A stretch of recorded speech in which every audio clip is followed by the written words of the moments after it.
Si je te dis qu'ils te prennent ton temps, ton argent, et que le coupable, c'est toi. Oui, toi. Tu dois être en train de te demander de qui je parle, mais la réponse est assez simple. C'est bien ton téléphone. Mais pas seulement ton téléphone, plutôt les réseaux sociaux. Donc je m'explique. Que ce soit TikTok, Twitter, Facebook, Snapchat, Instagram, ce que tu veux, tous ces réseaux te prêtent du temps. Et je vais te donner la stat. En France, les jeunes passent entre 3 et 5 heures en moyenne par jour sur les réseaux sociaux. Si tu te reconnais dans cette moyenne, je vais te donner une méthode assez simple pour en sortir. Premièrement, tu vas dans tes réglages. Ensuite, tu vas dans temps d'écran. Ici, c'est sur iPhone, mais il y a pareil sur Android.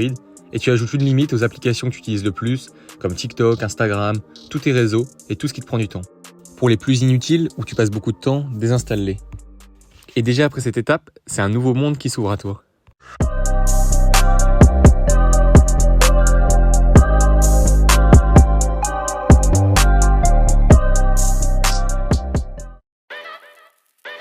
Et oui, en faisant ces quelques étapes, un élan de motivation va rentrer en toi.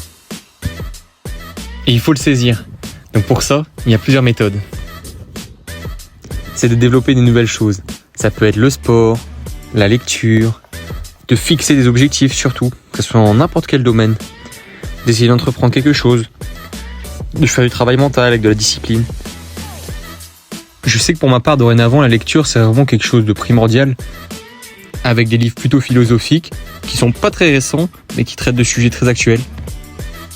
Après, si tu veux suivre une méthode similaire à la mienne, donc tu peux économiser ton temps des réseaux et l'investir sur toi-même, en allant à la salle par exemple, en obtenant un résultat, un corps qui te plaît plus. C'est en fonction de tes envies.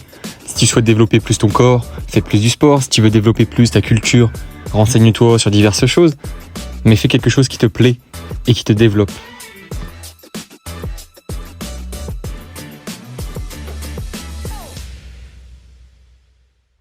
Comme j'en ai parlé dans ma dernière vidéo, pour être toujours en bonne santé, pour ma part, je pense qu'il est important d'être exposé au froid pour renforcer son système immunitaire.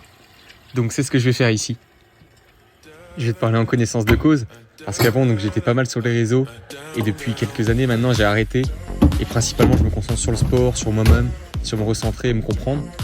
Et maintenant je peux te garantir que ma motivation globale, mon énergie, j'ai vraiment une nouvelle vision du monde, c'est vraiment quelque chose que je kiffe beaucoup. Et je pense que cette transition, ce changement, il est possible pour tout le monde, même pour toi si tu t'y mets sincèrement. J'en ai déjà parlé dans une précédente vidéo, mais du coup le bain froid, moi ici il est autour de 10 degrés. Vraiment quelque chose que je considère important pour donc améliorer ton système immunitaire, même pour le mental. Et quand tu sors de là, t'es vraiment bien. Et avant de faire ça, pour t'initier au froid, tu peux par exemple commencer par des douches froides, au lieu de faire directement un bain glacé comme je fais ici.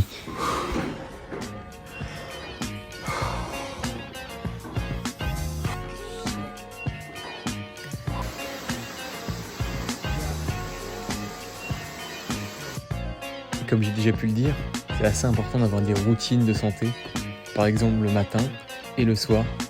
Pour ma part, ma routine du soir se compose de quelques minutes de lecture, puis d'une méditation, et d'un exercice respiratoire si j'en sens le besoin.